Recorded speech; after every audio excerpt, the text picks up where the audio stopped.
그쪽 동생이 있다고 했죠? 1995년 상견례장에서 젓가락이 청동 받침대에 부딪히는 소리가 고요한 한식당을 울렸습니다. 테이블 건너편에 앉은 예비 시어머니는 갑자기 아무 이유 없이 그 질문을 던졌어요. 구석에 놓인 브라운관 TV에선 모래시계 주제가가 희미하게 흘러나오고 있었죠. 테이블마다 금장 전화기가 놓인 그런 고급 한식당이었어요. 예비 시어머니의 진주 목걸이가 형광등 아래서 차갑게 빛났습니다. 오족의 브로치로 단단히 고정된 명품 정장, 메뉴판 보지도 않고 가장 비싼 코스로 준비해 주세요 하던 그 태도.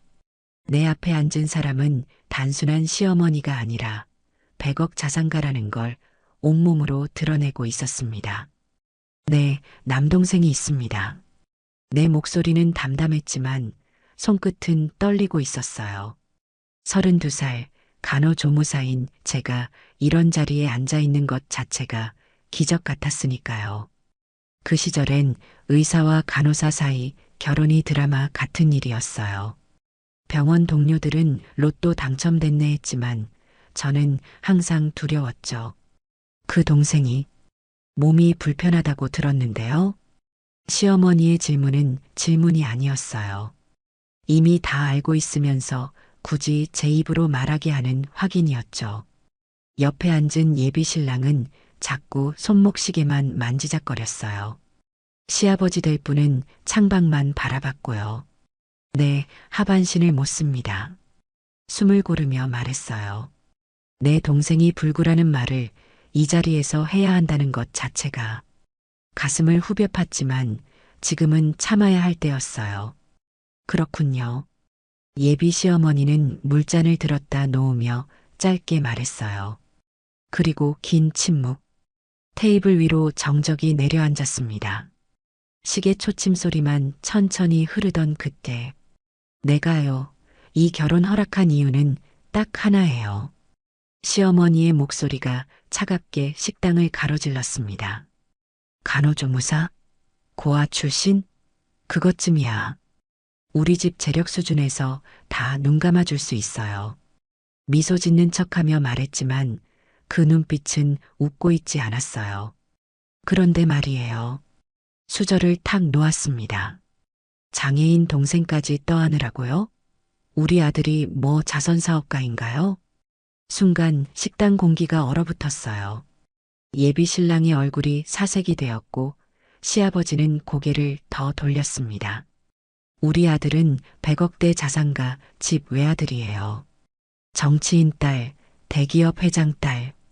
다 줄 서 있는데 고작 고아 출신의 장애인 동생까지. 세상에 내가 이런 사람도 봐주고 있다니. 내 심장이 빠르게 뛰기 시작했습니다. 귀에서 윙 소리가 났어요. 예비 시어머니의 말은 계속됐습니다. 결혼하려면 그 동생 버리고 와요. 그 말에 내 손에 힘이 빠졌어요. 동생 버리고 와야 결혼 허락한다고요? 내 목소리가 떨렸습니다. 그럼요. 다른 집에 따로 살게 하든 시설에 보내든. 아무튼 우리 아들한테 짐 지우지 말라고요. 우리 집안에 그런 사람 들릴 생각 없어요. 그런 사람. 그 말이 가슴을 파고들었어요. 동생은 그런 사람이 아니라 내 동생인데, 내 유일한 가족인데. 아니면 결혼 같은 건 꿈도 꾸지 마세요. 명심해요.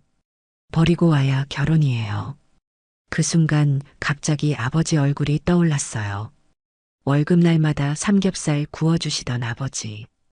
김치전 부치면서 웃음 짓던 어머니. 그리고 우리 둘만 남겨졌던 그 비 오는 날. 사람을 어떻게 버립니까? 내 목소리는 작았지만 단호했어요.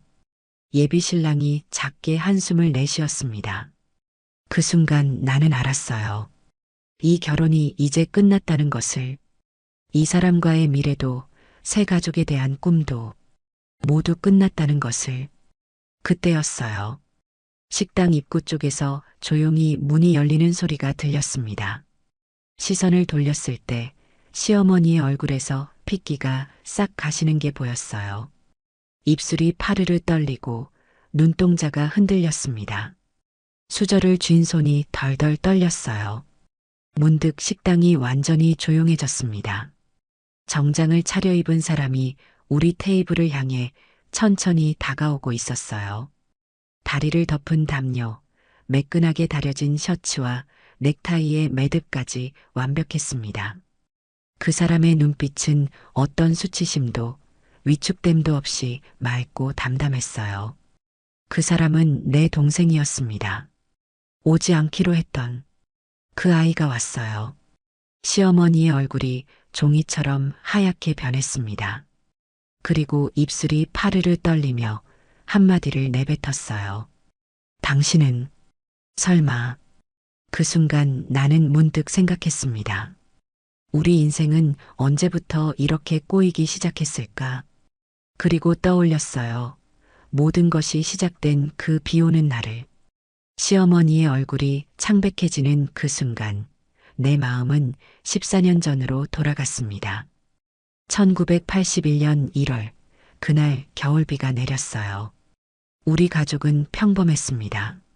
아버지는 중소기업 격리과장, 어머니는 동네 양장점 재봉사. 그저 그런 서민 가정이었지만 우리에겐 특별한 의식이 있었어요. 아버지 월급날이면 거실 테이블에 삼겹살을 올려놓곤 했죠. 아버지가 직접 고기를 사오시고 어머니는 김치전을 부치셨어요. 동생은 그때 13살 숟가락 들고 고기 익기만을 기다리던 모습이 아직도 선명합니다. 누나, 이거 익었나? 동생은 항상 그런 질문을 했어요. 난 마치 전문가처럼 고개를 끄덕이며 상추를 올려주곤 했죠. 경수야, 공부 열심히 하면 이달 용돈 더 줄게. 아버지는 늘 그렇게 동생을 다독였어요. 동생은 머리가 좋았거든요. 국민학교 6학년인데도 수학경시 대회에서 상을 타왔으니까요. 둘이 사이좋게만 지내라. 그게 엄마 아빠 소원이야. 어머니는 항상 그 말씀을 잊지 않으셨어요. 맛있는 반찬 하나라도 더 얹어주시며 우리를 키우셨죠. 그날은 아버지 직장 동료 장례식이 있던 날이었어요. 어머니도 같이 조문을 가셨어요. 검은 원피스에 흰 장갑, 까만 구두를 신으셨죠. 그게 마지막 모습이었습니다.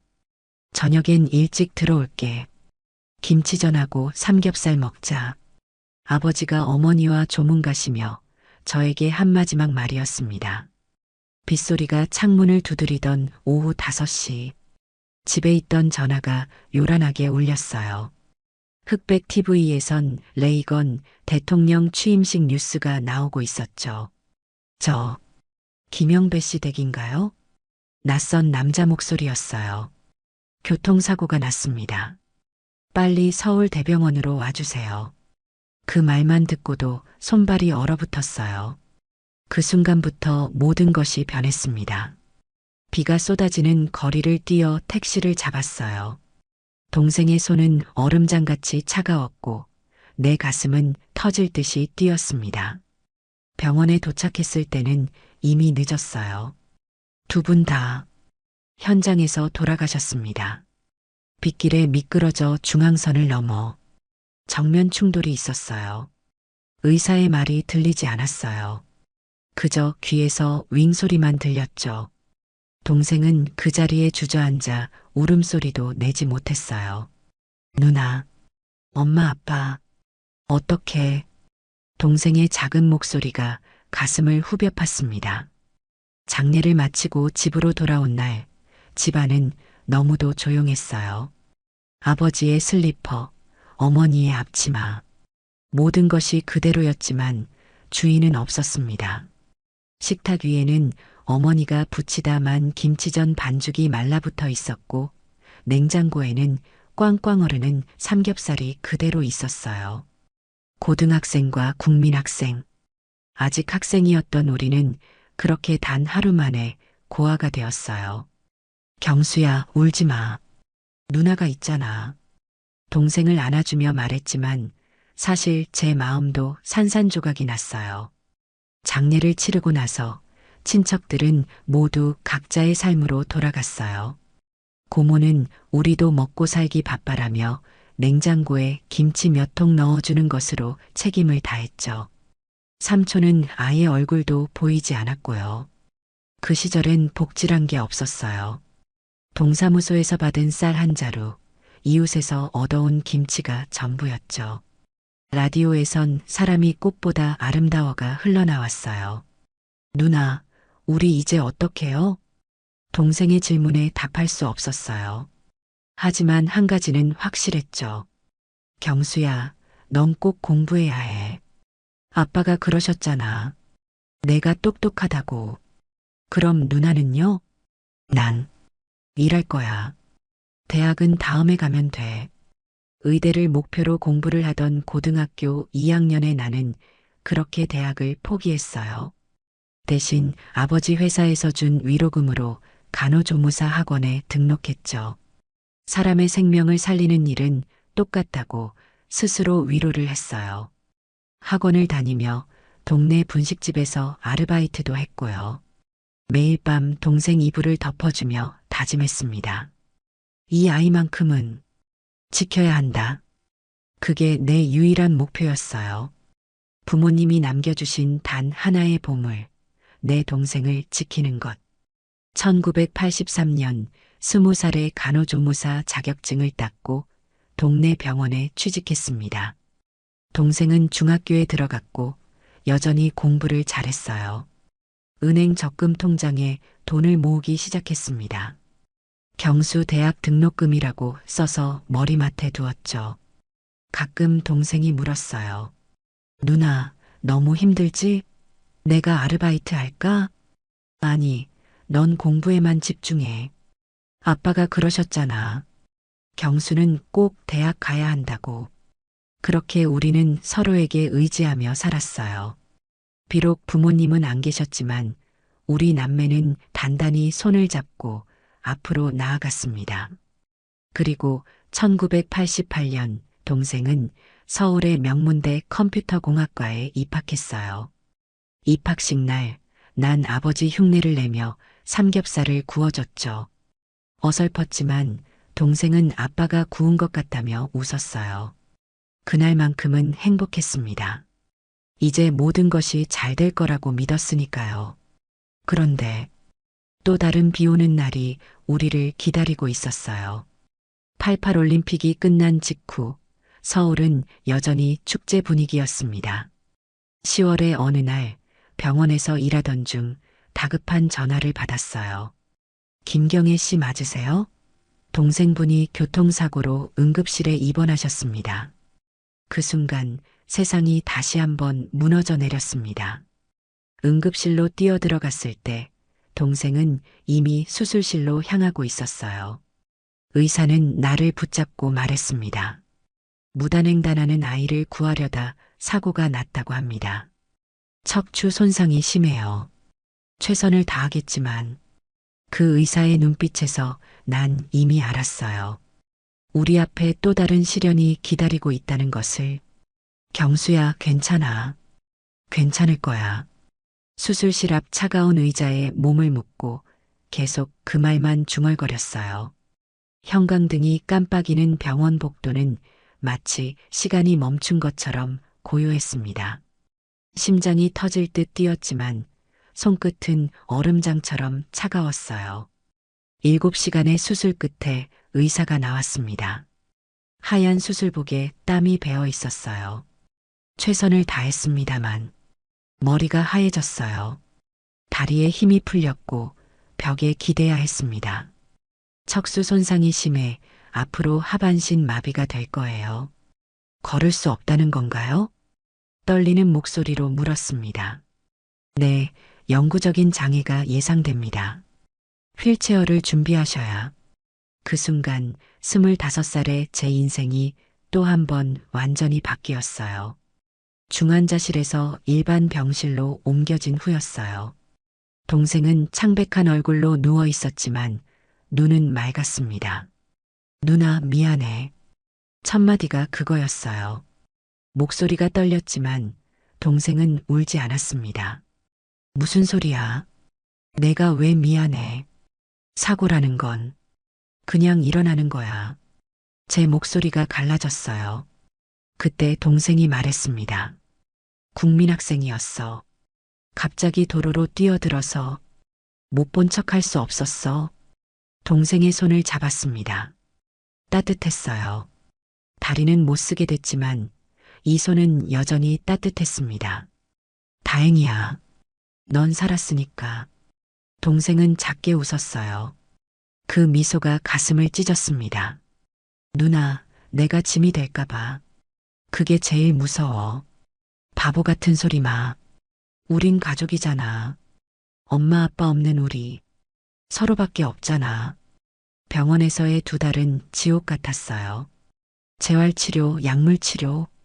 병원비는 눈덩이처럼 불어났고 적금 든 돈은 바닥이 났습니다. 밤에는 병원 당직을 서고 낮에는 동생 간병을 했어요. 동생이 구한 아이의 부모를 대신한 비서라고 말한 사람이 와서 치료비 일체와 위로금을 주긴 했지만 그래도 돈을 더 벌어야 안심이었어요. 지금은 엑스레이를 쉽게 찍지만 그때는 병원 방사선과 필름실엔 항상 암모니아 냄새가 진동했어요. 직접 암실에서 수작업으로 현상했으니까요. 수술실 앞에선 간호사들이 나일론 스타킹을 신어야 했고 야간 수당은 고작 3,000원. 그 시절 병원은 그랬어요. 하지만 그 작은 돈이라도 절실했습니다. 경혜 씨, 또 야간 근무 해줄 수 있나? 아픈 동생 있다며.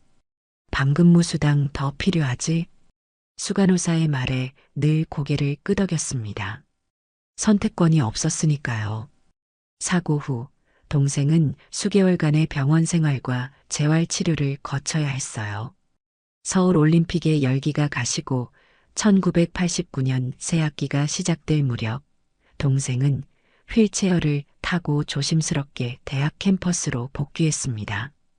올림픽 이후 장애인을 위한 시설이 좀 나아질 거라고 기대했는데 하지만 현실은 달랐어요. 휠체어 경사로는 거의 찾아볼 수 없었고 계단뿐인 대학 건물에서 동생은 매번 누군가의 도움이 필요했습니다. 그 시절엔 장애인이 거리에 나오는 것조차 드문 일이었으니까요. 경수야, 휠체어는 계단 못 올라가니까. 오늘 수업은 1층으로 옮겼어요. 친절한 교수님도 있었지만 대부분은 무관심했죠. 그 시절엔 장애인이 거리에 나오는 것조차 드문 일이었으니까요. 동생에겐 286 컴퓨터 한 대가 보물이었어요. 캠퍼스엔 민주화 시위 플래카드가 걸렸고 데모 최루탄 냄새가 가시질 않았죠. 그런 혼란 속에서도 동생은 힘겹게 학업을 이어갔습니다. 우리 집은 달라졌어요. 화장실에 손잡이를 달아야 했고 좁은 문은 넓혀야 했죠. 저축해둔 돈은 모두 바닥났고 빚까지 졌습니다. 하지만 한 번도 포기하지 않았어요. 그건 제 선택이 아니라 우리의 약속이었으니까요. 밤에는 종종 화장실에서 울었습니다. 물소리에 묻혀 소리 없이 동생 몰래. 지치고 외롭고 무서웠지만 아침이 되면 다시 웃는 얼굴로 동생을 맞았어요. 누나, 난 괜찮아. 넌 너무 무리하지 마. 동생은 자주 그렇게 말했어요. 하지만 저는 더 열심히 일했습니다. 삶은 계속되어야 했으니까요. 1990년 동생이 갑자기 말했어요.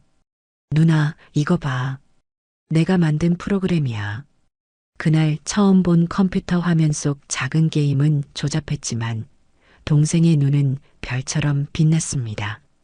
이걸 외국 회사에 팔았어. 100만 원 받았어. 그 순간 눈물이 났어요. 동생의 가능성을 본 순간이었죠. 경수야, 너 정말 대단하다. 동생은 컴퓨터를 통해 다시 세상과 연결되기 시작했어요. 그 시절 막 등장한 천리안으로 밤새 모뎀 소리를 울렸죠. 삐익 소리가 온 집안을 채웠지만 그게 우리 희망이었으니 누구도 뭐라 하지 않았어요. 외국 회사랑 일하기 시작했어. 누나, 이제 나도 돈 벌 수 있어. 동생의 목소리에 자신감이 돌아왔습니다. 휠체어는 그의 한계가 아니라 새로운 시작점이 되었어요. 1993년 저는 병원을 옮겼습니다. 구로동의 작은 소아과 의원. 그곳에서 처음으로 내 삶이 조금 달라지기 시작했어요. 소아과 원장님은 조용한 분이었습니다. 처음엔 존댓말만 쓰던 그 사람이 어느 날 물었어요. 김 선생, 오늘 퇴근 후에 시간 있으세요?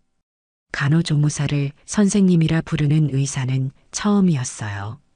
저기, 우동 한 그릇 어때요? 야간 진료 없는 날인데. 그때는 거절했습니다. 아직 마음의 준비가 안 됐거든요.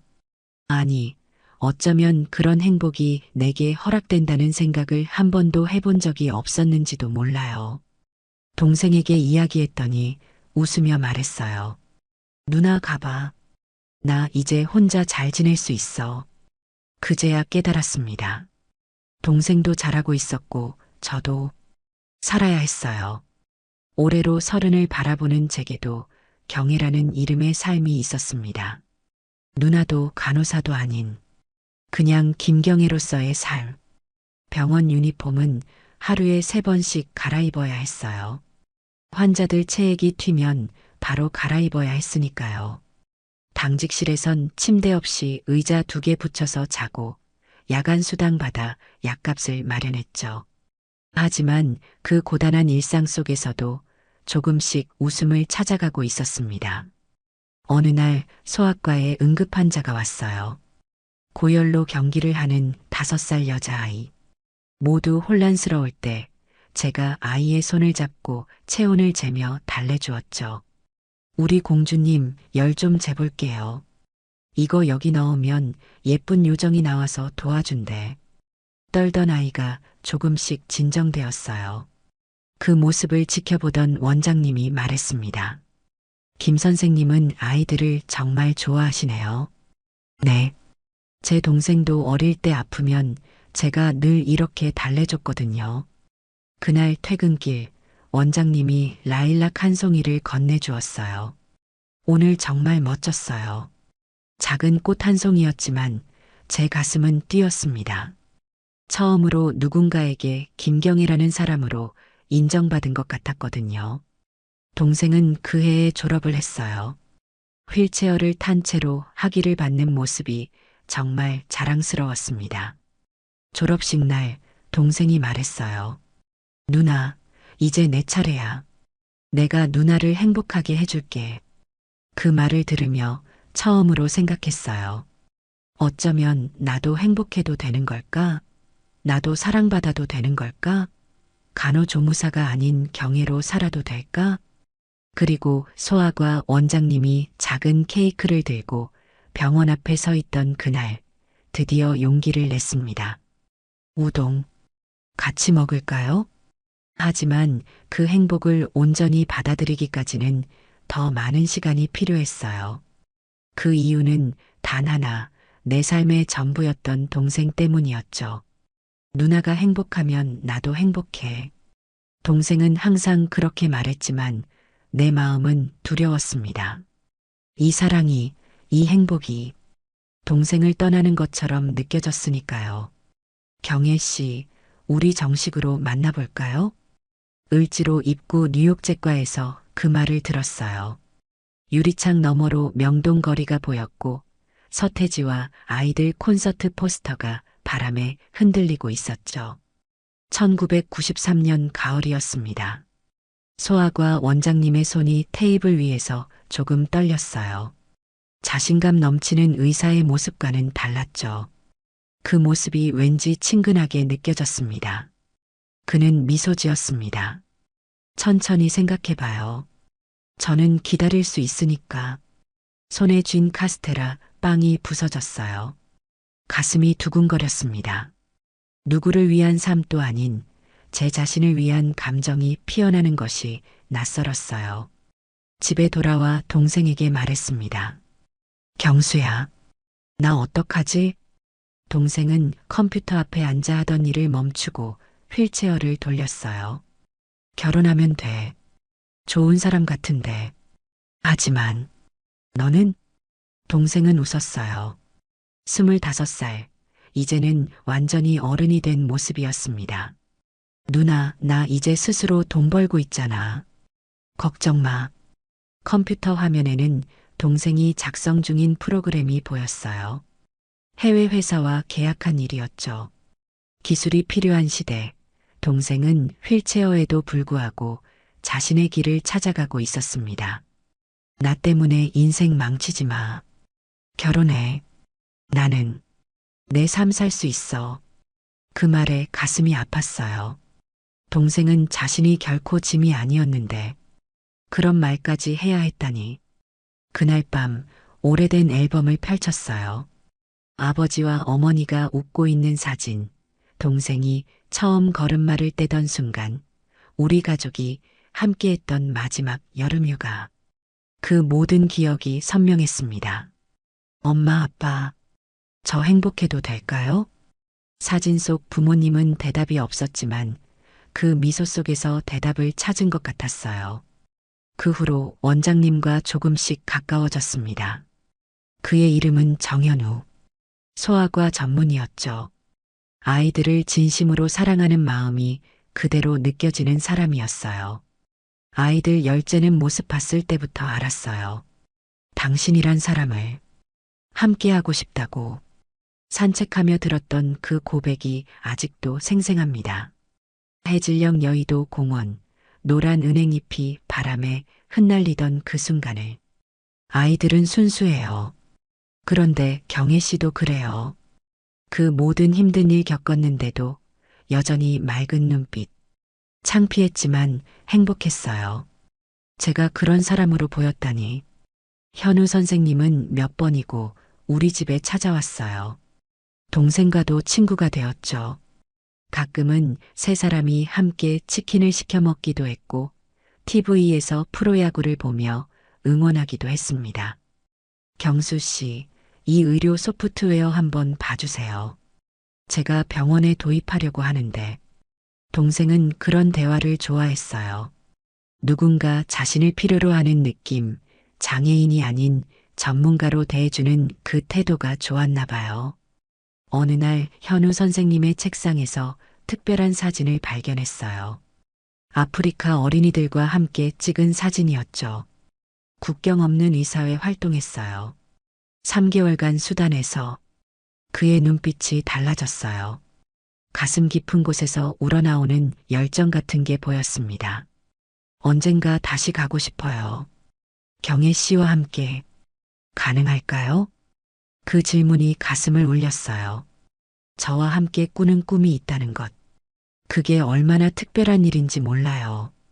1994년 봄, 벚꽃이 흩날리던 날. 한강변을 걷다가 현우 선생님이 갑자기 멈춰 섰어요. 주머니에서 작은 상자가 아닌 체온계 하나를 꺼냈습니다. 이거 체온계요? 네. 이 체온계가 정상을 가리키듯 우리도 함께 정상적인 가정을 꾸며요. 그 특별한 프로포즈에 웃음이 났어요. 하지만 곧 눈물이 흘렀습니다. 정상? 그 단어가 가슴에 와닿았어요. 부모님 잃고 동생 다리 잃고 우리 삶은 한 번도 정상이라 불릴 수 없었거든요. 그런데 이 사람은 우리와 함께라면 그게 가능하다고 말하고 있었어요. 저 동생이 있어요. 항상 함께해야 해요. 알아요. 경수 씨도 제 가족이 될 거예요. 눈물이 멈추지 않았어요. 31년 인생에서 처음으로 누군가가 저와 동생을 함께 받아들이겠다고 했으니까요. 결혼 하고 싶어요. 그렇게 우리는 약혼했습니다. 반지 대신 체온계를 끼고 가슴에는 새로운 희망을 품은 채 그렇게 상견례 날짜가 잡혔어요. 그날만큼은 동생 없이 공식적인 자리를 갖기로 했습니다. 동생도 그게 편하다고 했어요. 아직 낯선 사람들 앞에서 휠체어를 타고 있는 게 부담스럽다고. 상견례 전날 밤 동생과 오래 이야기했습니다. 경수야, 결혼하면 정말 괜찮을까? 누나, 내 걱정은 하지 마. 컴퓨터로 돈도 벌고 있고. 동생의 컴퓨터 화면에는 새로운 프로그램이 떠 있었어요. 게임 같았는데 동생이 자체 개발 중인 소프트웨어였죠. 이거 완성되면 한국 시장에 내놓을 거야. 벌써 투자자도 몇 명 관심 보이고 있어. 동생의 눈은 희망으로 빛났어요. 그 순간 깨달았습니다. 동생은 더 이상 돌봐야 할 사람이 아니라 자신의 삶을 개척해 나가는 당당한 어른이었어요. 누나, 행복해야 돼. 엄마 아빠도 그걸 원하실 거야. 그날 밤 오랜만에 마음 편히 잠들었습니다. 내일 새로운 시작을 향해 가는 첫 발걸음을 내디딜 준비가 되었으니까요. 하지만 상견례 날 아침 이상한 불안감이 엄습했어요. 마치 무언가가 잘못될 것 같은 그런 예감이 들었습니다. 경수야, 나 좀 이상해. 가슴이 답답하고 뭔가 잘못될 것 같아. 동생은 웃으며 말했어요. 결혼 전 긴장감이잖아. 괜찮아, 누나. 다 잘 될 거야. 그렇게 저는 새 원피스를 입고 가슴속 불안감을 애써 누르며 상견례 장소로 향했습니다. 그때는 몰랐어요. 그날이 제 인생의 큰 전환점이 될 줄은. 가슴속에 한 가지 질문이 맴돌았습니다. 내가 정말 행복해도 될까? 고급 한식당에 들어서며 마지막으로 생각했어요. 동생 경수가 오늘 이 자리에 없다는 게 정말 괜찮은 걸까? 그 순간 느꼈던 가슴 한 구석의 불안감이 현실이 되리라고는 생각도 못했습니다. 식당 문이 열리는 순간 시간이 멈춘 것 같았어요. 동생이 휠체어를 타고 들어오는 모습이 보였습니다. 단정한 정장 차림, 깔끔하게 다려진 셔츠, 넥타이 매듭까지 완벽했어요. 90년대 남자 정장은 어깨 넓은 빈폴 스타일이 유행이었는데 동생은 그런 정장을 처음 입어봤어요. 평소엔 편한 티셔츠와 트레이닝복만 입던 아이였는데 가슴이 철렁했습니다. 동생은 오지 않기로 했었는데 왜? 그런데 더 놀라운 건 시어머니의 반응이었어요. 그녀의 얼굴에서 핏기가 싹 가셨고 손에 든 수저가 탁자 위로 떨어졌습니다. 마치 유령을 본 것처럼 창백해진 얼굴. 당신은 시어머니의 목소리가 떨렸어요. 처음 보는 표정이었죠. 그 당당하던 태도는 온데간데없고 그저 놀란 노인네 같았습니다. 동생은 조용히 테이블로 다가왔어요. 그 어떤 부끄러움도 위축됨도 없이 당당하게 죄송합니다. 방해하려던 건 아니었어요. 동생의 목소리는 평온했습니다. 저와 눈이 마주쳤지만 그 눈빛에선 죄책감이 아닌 확신이 느껴졌어요. 시어머니가 자리에서 일어나려다 비틀거렸고 시아버지가 시어머니를 부축했습니다. 현우 선생님은 어리둥절한 표정으로 동생과 시어머니를 번갈아 바라보고 있었어요. 어머님, 괜찮으세요? 현우 선생님이 물었지만 시어머니는 대답하지 않았어요. 혹시 그때 시어머니의 목소리가 떨렸습니다. 초등학교 앞 그 사고. 그 말에 저는 혼란스러웠어요. 시어머니가 어떻게 동생의 사고를 알고 있는 걸까요? 그때 시간이 거꾸로 흐르는 듯 했습니다. 1988년 비 내리던 날. 학교 앞 횡단보도. 무단횡단하는 어린 여자아이. 갑자기 달려드는 차량. 그리고 그 아이를 밀쳐내고 대신 차를 맞은 대학생. 시어머니의 딸이었을까요? 동생이 구한 그 아이가. 시어머니의 눈에 눈물이 고였습니다. 당신이 우리 은서를 살려준 사람. 방금 들은 말이 믿기지 않았어요. 제 동생이 시어머니의 딸을 구했다니. 이런 우연이 있을 수 있을까요? 동생은 조용히 고개를 끄덕였습니다. 괜찮습니다. 그건 이미 지난 일이에요. 시어머니가 떨리는 손으로 가방을 뒤적이더니 지갑을 꺼냈어요. 그 안에는 한 장의 사진이 있었습니다. 교복 입은 여학생의 사진. 시어머니의 막내딸이었나 봐요. 이 아이가 살아있는 건 당신 덕분입니다. 식당 안이 조용해졌어요. 다른 손님들도 우리 테이블을 조용히 바라보고 있었습니다. 동생은 담담하게 말했어요. 그날 그냥 지나칠 수 없었어요. 누구라도 그랬을 겁니다. 시어머니의 눈물이 뺨을 타고 흘렀습니다. 하지만 그건 단순한 감동의 눈물이 아니었어요. 그 속에는 죄책감, 부끄러움, 후회가 뒤섞여 있었죠. 그 뒤로 우리가 어떻게 했는지 아세요? 시어머니의 목소리가 떨렸습니다. 병원비 봉투만 비서를 통해 전해주고 연락도 안 했죠. 그저 우리 애가 다치지 않아 다행이라는 생각뿐이었어요. 당신이 평생 휠체어에 의지해야 한다는 건 생각조차 않았어요. 그 말에 제 가슴이 무너져 내렸어요. 동생의 사고 이후 그 아이의 가족은 단 한 번도 찾아오지 않았거든요. 병원비와 위로금 봉투는 왔지만 진심 어린 감사나 위로는 없었죠. 현우 선생님이 놀란 표정으로 어머니를 바라보았어요. 어머니, 무슨 말씀이세요? 그제야 시어머니는 자리에서 일어나 동생 앞에 무릎을 꿇었습니다. 그렇게 고고하던 여인이 수십억 대 부동산을 가진 재력가가 바닥에 무릎을 꿇은 거예요. 용서해 주세요. 이렇게 평생의 장애를 안고 있을 줄이야. 그런 은인을 모욕했다니. 식당 안의 모든 사람들이 숨을 죽였습니다. 그 순간의 무게가 너무 컸어요. 동생이 시어머니의 어깨에 손을 얹었습니다. 일어나세요.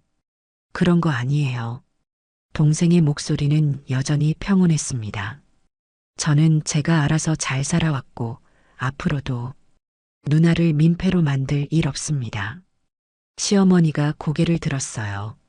화장이 지워진 얼굴, 무너진 자존심. 그 모습이 어딘지 측은했습니다. 그런 상처를 입고도 어떻게 그렇게 당당할 수 있죠? 동생은 미소 지었어요. 그 미소가 저까지 따뜻하게 했습니다. 다리는 잃었지만 마음은 잃지 않았으니까요.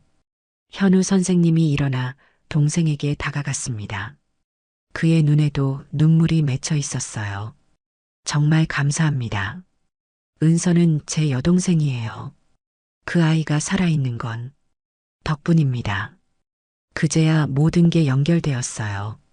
현우의 여동생이 바로 동생이 구한 그 아이였던 거죠.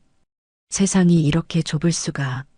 시어머니는 일어나 자리로 돌아왔지만 이전의 위압적인 모습은 사라졌어요.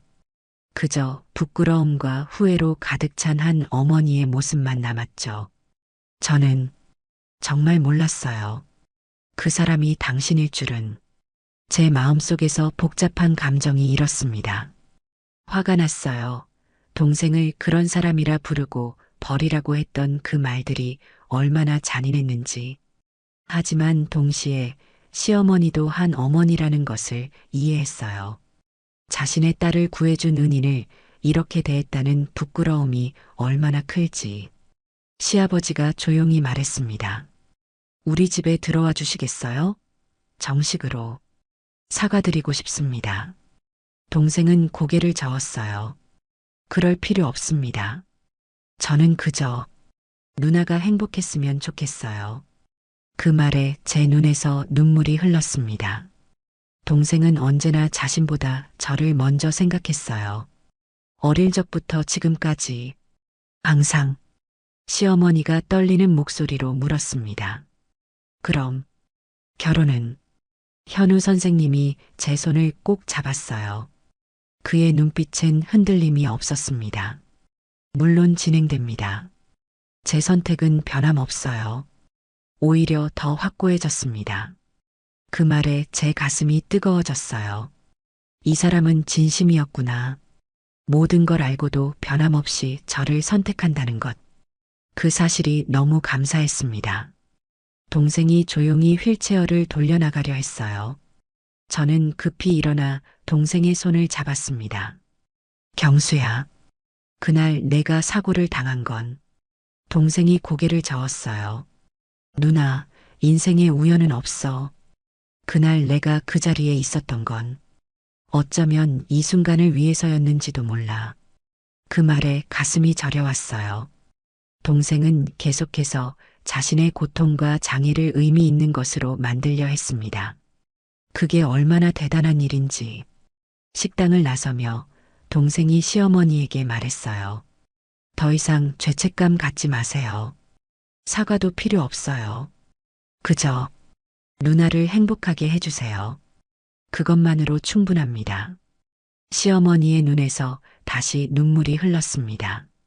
그리고 고개를 깊이 숙였어요. 그것은 단순한 인사가 아니라 깊은 존경과 감사의 표현이었죠. 밖은 어느새 비가 내리고 있었어요. 동생의 휠체어를 밀며 천천히 걸었습니다. 경수야, 어떻게 알았어? 그 사람들이. 동생이 미소 지었어요. 사실 몰랐어. 그냥 가슴이 불안해서 와봤어. 근데 어떻게 그 사람들이 그 사고와 연관이 있다는 걸? 그 여자분 표정 보고 알았어. 내가 유령이라도 된 것처럼 봤거든. 사고 나고 일반 병실로 옮긴 후 한 번 찾아왔었어.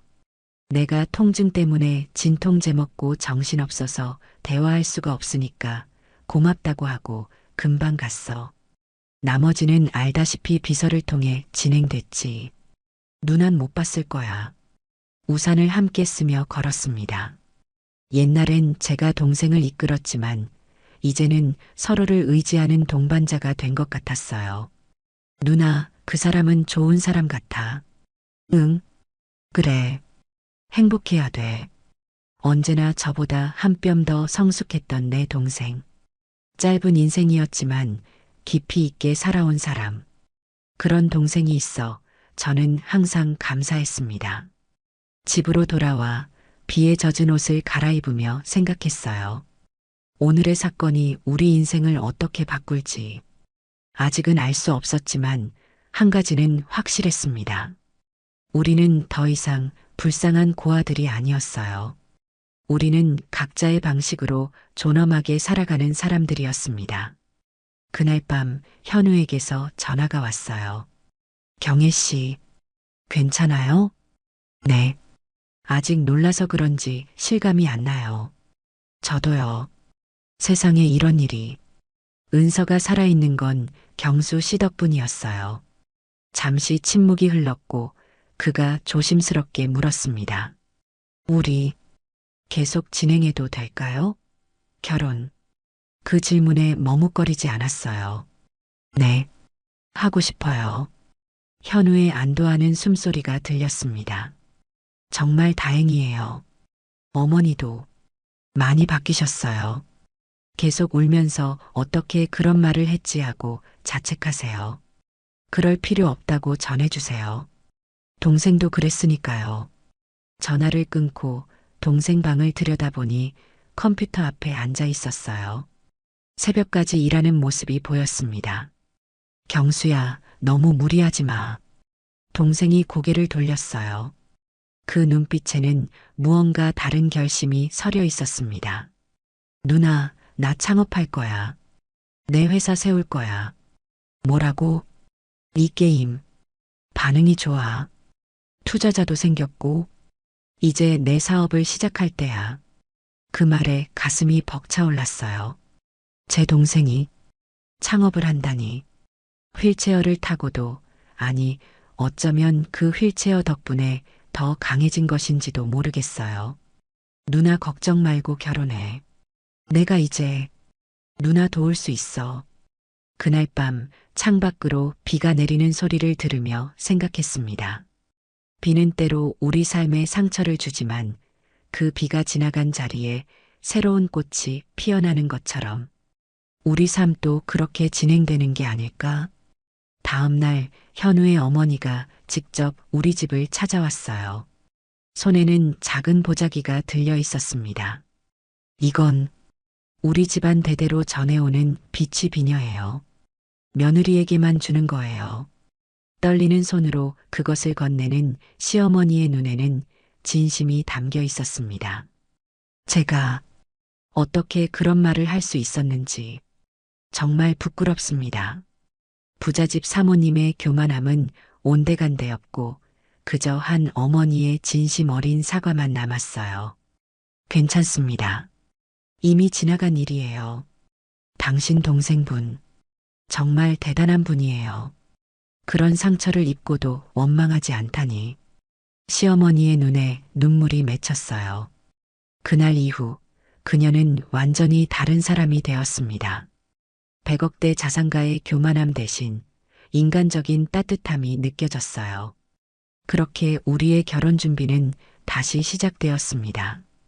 결혼식 준비로 정신없던 어느 날 동생이 제게 봉투 하나를 건넸어요. 누나, 이거 결혼 선물이야. 열어보니 통장이었어요. 금액을 보고 깜짝 놀랐습니다. 내가 만든 게임 판권 수입이야. 일본 회사에서 성급금으로 받았어. 동생의 눈빛은 자신감으로 가득했어요. 더 이상 도움받는 사람이 아니라 도움을 주는 사람으로 변화하고 있었죠. 이걸 왜 나한테 줘? 너 회사 차리려면 필요하잖아. 동생이 웃었어요. 누나가 날 키웠으니까. 이제 내 차례야. 신혼집 마련해. 그 말에 눈물이 왈칵 쏟아졌어요. 10년 넘게 돌봐온 동생이 이제는 오히려 저를 돌보려 하다니. 드레스를 고르는 날 동생도 함께 갔습니다. 휠체어를 타고 샵을 돌아다니며 조언해 주었죠. 누나, 이건 어때? 정말 공주 같아. 새하얀 드레스 앞에서 동생의 말에 웃음이 났어요.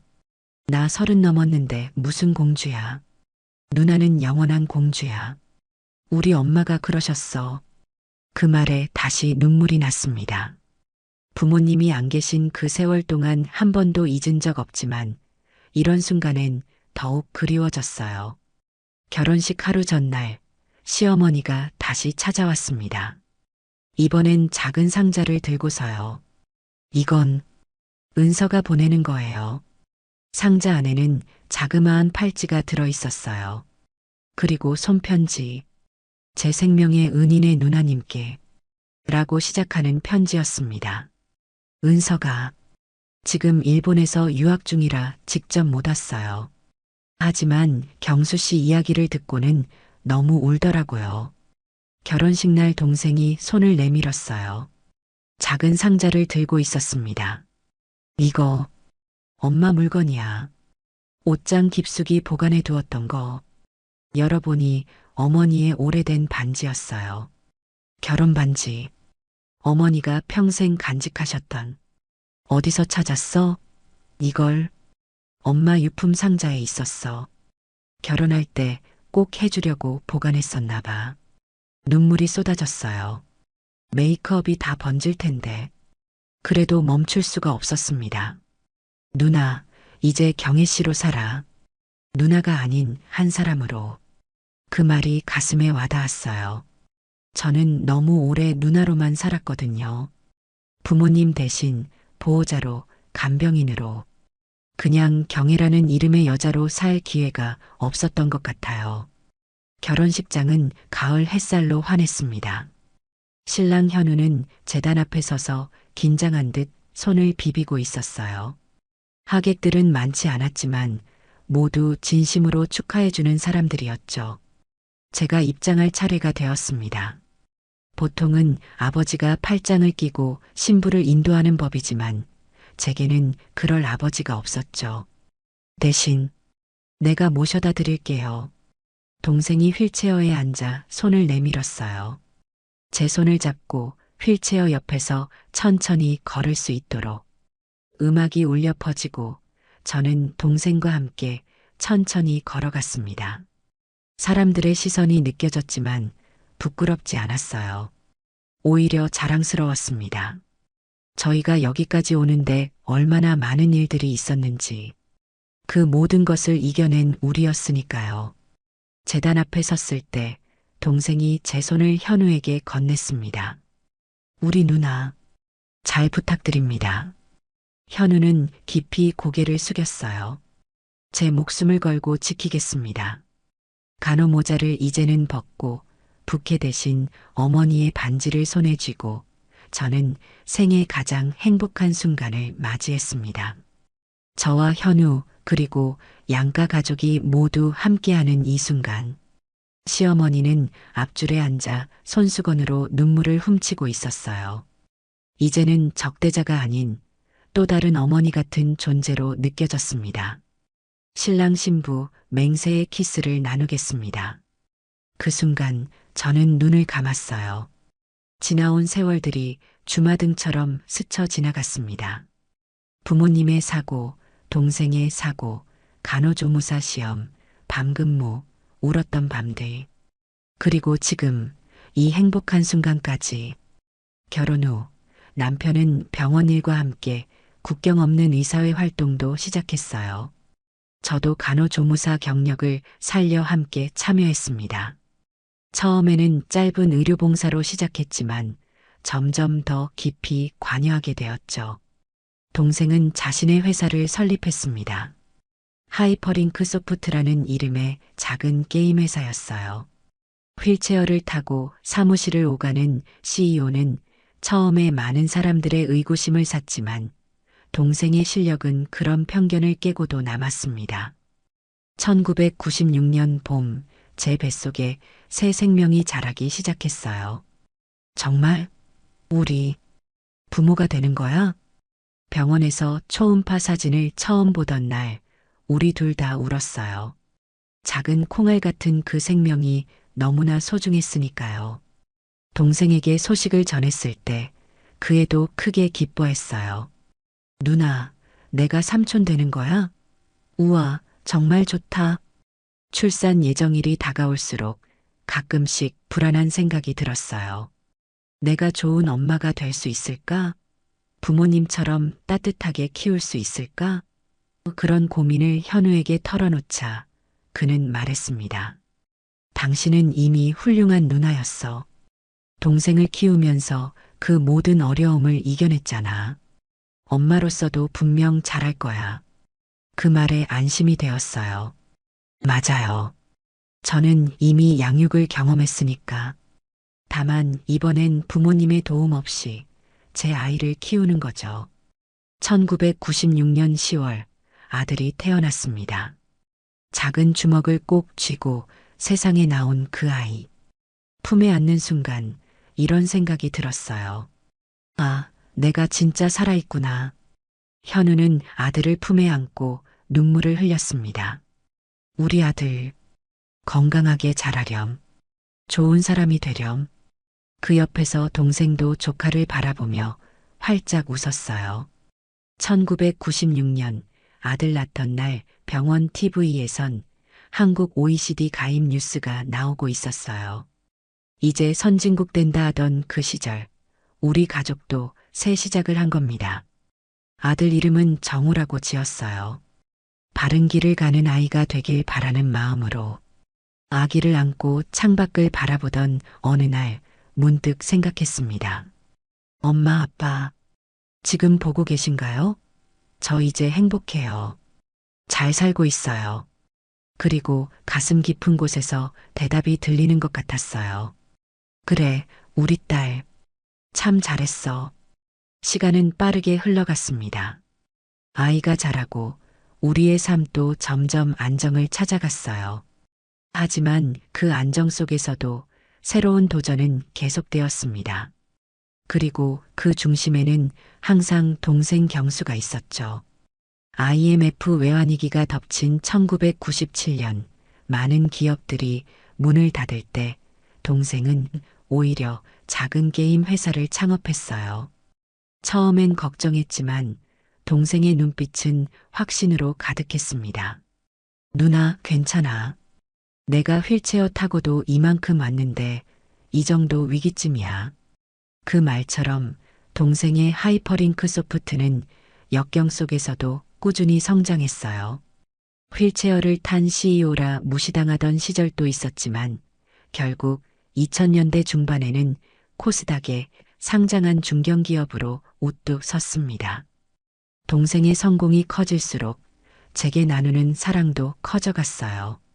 처음엔 조카 대학 등록금을 돕겠다며 나중엔 더 큰 그림을 그렸죠. 누나, 이거 봐. 2010년 어느 날 동생이 건넨 것은 의료키트와 백신 5천 세트였어요. 내가 누나의 다리였으니 이제는 누나의 손이 되어줄게. 이걸로 아이들을 살려주세요. 그 말에 울컥했어요.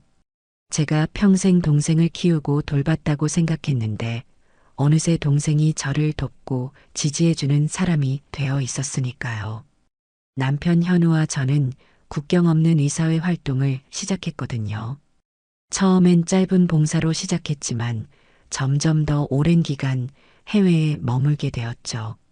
시간이 날 때마다 남수단, 시리아, 아프리카 분쟁 지역을 오가며 의료 사각지대를 도움이 필요한 사람들을 찾아갔습니다. 동생은 가정도 꾸렸어요. 미국에서 만난 IT 전문가와 결혼해 새 아이의 아버지가 되었죠. 휠체어를 타고도 새 아이를 키우는 동생의 모습을 보면 가슴이 뭉클했어요. 경수야, 정말 잘 살고 있구나. 누나 덕분이지. 누나가 포기했다면 나도 여기 없었을 거야. 그렇게 우리는 서로에게 힘이 되어주며 살았습니다. 동생은 청소년 희망재단을 만들어 장애 청소년들을 돕기 시작했고, 저는 점점 더 많은 시간을 해외 의료 봉사에 바쳤어요. 시어머니와의 관계도 완전히 달라졌습니다. 한때 동생 버리고 와라고 했던 그분이 이제는 동생을 가장 존경하는 사람이 되었으니까요. 시어머니는 손주를 돌봐주며 저희 봉사활동을 적극 지원해 주셨습니다. 어머니, 정말 감사합니다. 무슨 소리야? 내가 오히려 고마워해야지. 이런 마음씨 고운 며느리, 경수 같은 은인을 만나다니. 2024년 봄 저는 아들 정우의 결혼식을 위해 잠시 한국에 돌아왔어요. 다음 달이면 다시 아프리카로 떠날 예정이었습니다. 61세의 나이에도 여전히 의료 봉사의 열정은 식지 않았으니까요. 결혼식 날 아침 창가에 서서 봄비가 내리는 모습을 바라봤어요. 비가 오는 날이면 늘 떠오르는 기억들이 있었습니다. 부모님의 사고, 동생의 사고. 하지만 이제 그 기억들은 상처가 아닌 저희를 지금까지 이끌어온 인생의 이정표 같았어요. 짐 다 챙겼어? 남편 현우가 물었어요. 하얀 머리가 많아진 65세의 남편은 여전히 그날의 젊은 의사 모습 그대로였어요. 다만 조금 더 깊어진 주름과 더 부드러워진 눈빛이 세월의 흐름을 보여줄 뿐이었죠. 응, 다 챙겼어. 정우 결혼식 끝나면 바로 출국이니까. 예식장에 도착하자 동생과 그의 가족들이 이미 와 있었어요. 56세의 동생은 이제 하이퍼링크 소프트 대표이사로 널리 알려진 성공한 기업인이었지만 제게는 여전히 그 어린 동생 그대로였습니다. 시어머니도 휠체어를 타고 참석하셨어요. 작년 암수술로 기력이 딸려서 거동이 불편해지셨지만 손주 결혼식은 꼭 참석하겠다고 고집하셨죠. 결혼식이 진행되는 동안 저는 문득 저희의 결혼식을 떠올렸어요. 동생이 휠체어를 타고 저를 재단까지 인도해 주던 그날. 만감이 교차했습니다. 피로연 후 가족들만 모여 작은 뒤풀이를 했어요. 시어머니가 특별히 준비한 메뉴 중에는 삼겹살과 김치전도 있었습니다. 경희가 좋아한다고 들었어. 옛날에 부모님이 해주셨다고. 가슴이 뭉클했어요. 40년도 더 지난 이야기를 시어머니가 기억하고 있었다니. 저는 삼겹살을 구우며 동생과 눈을 마주쳤어요. 그 눈빛에서 우리 모두가 걸어온 길을 볼 수 있었습니다. 누나, 기억나? 아빠가 월급날이면 꼭 삼겹살 사오시던 거. 응, 엄마는 김치전 부치시고 그런 대화를 나누며 문득 생각했어요. 살면서 참 많은 걸 버텼습니다.